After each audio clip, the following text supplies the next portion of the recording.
Bonjour à toutes et bienvenue dans C'est pour une copine, le podcast des femmes faites par une femme.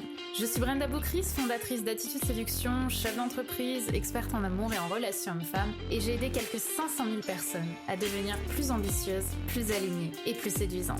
Avec C'est pour une copine, je vais t'accompagner à partir à la recherche de ta féminité, de ta sensibilité, pour t'aider à te séduire, te réinventer et t'épanouir comme tu le mérites. Je vais te parler de ces sujets souvent tabous qu'on ne t'a pas vraiment appris à l'école. Je vais te parler d'amour, de séduction, de sexualité et bien sûr d'estime de soi. Alors que tu sois confortablement assise dans ton canapé, en train de courir un Starbucks à la main ou encore dans ton métro quotidien, je t'invite à oublier le monde pendant quelques minutes et on se lance dans l'épisode du jour.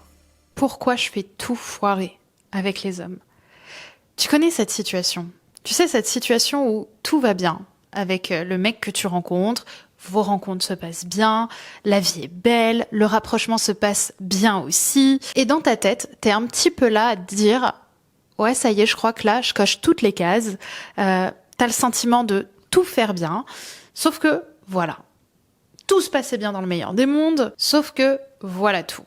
Un jour, tu ne peux pas t'empêcher de faire, tu sais, cette action un peu foireuse, cette action qui va défluidifier votre début de relation avec cet homme. Par exemple, tu vas lui demander au bout de 3-4 dates ce qu'il ressent pour toi, ou alors tu vas chercher la dispute, tu vas chercher le conflit, en espérant secrètement qu'il te rassure et qu'il te dise ce qu'il ressent au fond pour toi. À chaque fois pourtant, ton intention dans le fond, c'est simplement de le sentir attaché, de lui dire avec ta langue, avec ton langage, j'ai besoin que tu me dises que tu tiens à moi et que tu vas pas me lâcher, que tout va bien aller entre nous et qu'on va rester ensemble. Tu as juste envie qu'il te donne ce que tu as toujours rêvé d'avoir depuis des mois et des années. Pourtant, à chaque fois que tu fais ce passage à l'acte, à chaque fois que tu actionnes cela, il y a une petite voix dans ta tête qui te dit « Attention, c'est dangereux de te lancer là-dedans.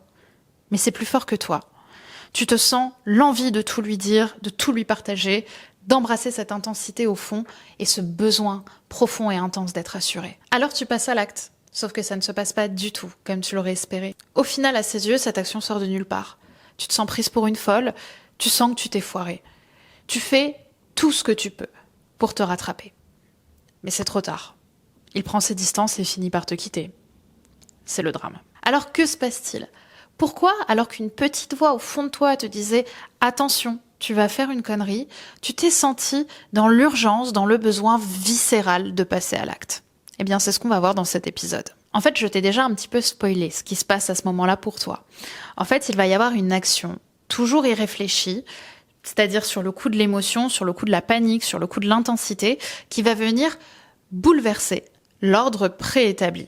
Et ça, c'est ce qu'on appelle en psychologie le passage à l'acte. Or, ce passage à l'acte, il vise à créer une réaction chez l'autre. On veut que l'autre reconnaisse qu'on existe et surtout qu'il nous donne l'attention qu'on attend de lui. Sauf qu'en général, ça ne crée pas du tout la réaction qu'on attendait de l'autre. Pourquoi ? Parce qu'on était dans ce qu'on appelle la projection de l'autre. On a projeté sur l'autre ce qu'on avait besoin nous-mêmes, ce dont on avait en fait besoin nous-mêmes, Alors que l'autre, lui, n'a rien demandé de ça. C'est là où on oublie justement que l'autre n'est pas un être humain à part entière, en fait, qu'il n'est pas nous.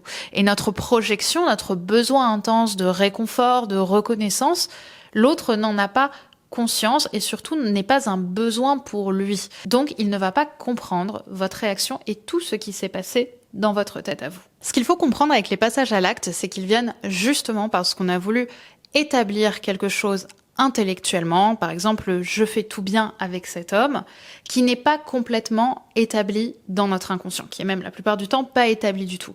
Et le passage à l'acte, c'est le retour de flamme, justement, de tout ce qu'on voulait cacher jusqu'à présent. Je vous le dis souvent, on n'est jamais plus fort que notre inconscient. Donc en fait, le travail, ce n'est pas d'aller chercher dans le conscient, c'est de comprendre ce qu'il se joue inconsciemment. Pourquoi votre inconscient a toujours besoin de vous ramener au célibat et à la solitude? De quoi est-ce qu'il vous protège? Parce que oui, l'inconscient ne fait pas ça pour vous embêter, l'inconscient fait ça parce que justement, il a besoin de se sentir protégé. Donc la question que je vous pose, c'est à quoi est-ce que vous ramène le couple? À quel souvenir d'enfance, peut-être douloureux et inconfortable, mais pas forcément, hein, ça peut être plus anodin, la relation à l'autre vous ramène. Parce qu'avant d'être en couple avec un homme, la relation à l'autre, c'est la relation qu'on a avec papa, ou avec maman, et j'en passe. Alors ce que je peux vous partager, en tout cas, qui peut vous mettre sur la route, c'est que si l'inconscient vous fait foirer, entre guillemets, certaines choses selon vous, c'est qu'il ressent un danger. Là, vous allez me dire, oui mais Brenda, t'es mignonne, mais dans le couple, il n'y a pas vraiment de danger, etc. Mais en fait, vos dangers ne se limitent pas au conscient.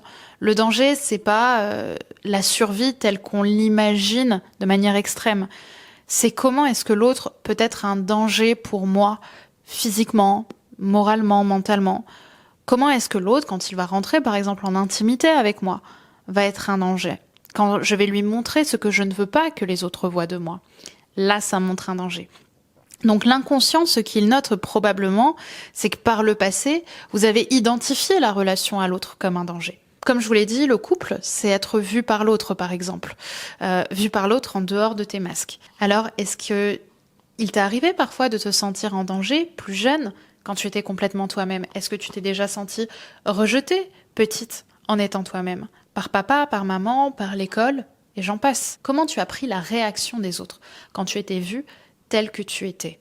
Alors évidemment, ici, pas de thérapie. Ça va évidemment beaucoup plus loin que des conclusions hâtives, mais j'espère déjà que ça vous met sur la voie. En revanche, ce qui est sûr, c'est que si tu te retrouves dans cette situation de femme qui ne demande qu'une chose, c'est aimer et être aimée, mais qu'à chaque fois la situation t'échappe quand un homme s'intéresse à toi et qu'il finit malheureusement par te fuir, alors sache que c'est exactement sur ce chemin que nous allons t'éviter de continuer avec la formation Madame Amour, qui sortira le 2 juin justement. Cette formation qui aura qu'un seul but, celui de t'aider à te remettre sur le bon chemin pour trouver l'amour à travers un vrai travail thérapeutique, pas un travail de 5 minutes, un travail de plusieurs heures de travail, d'exercice, d'expérience dans lesquels on va t'aider à comprendre pourquoi est-ce que non seulement tu fais tout foirer avec les hommes, chercher en profondeur d'où est-ce que ça vient pour pouvoir justement le transformer et pouvoir enfin construire une relation durable avec un homme qui sera prêt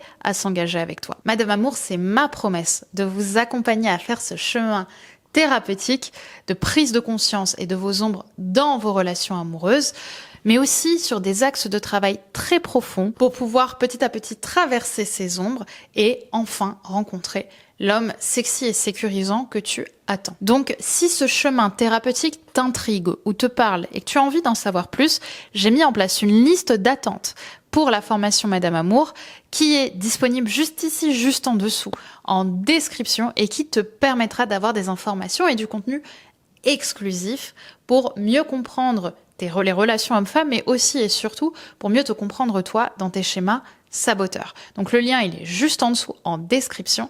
Et dans tous les cas, on va se donner rendez-vous très bientôt pour la soirée de lancement de Madame Amour dont les places seront limitées. Donc ce sera un très gros plus si tu t'inscris à cette liste d'attente. J'ai hâte de pouvoir t'en dire plus et en attendant, je te souhaite une super journée. Gros bisous.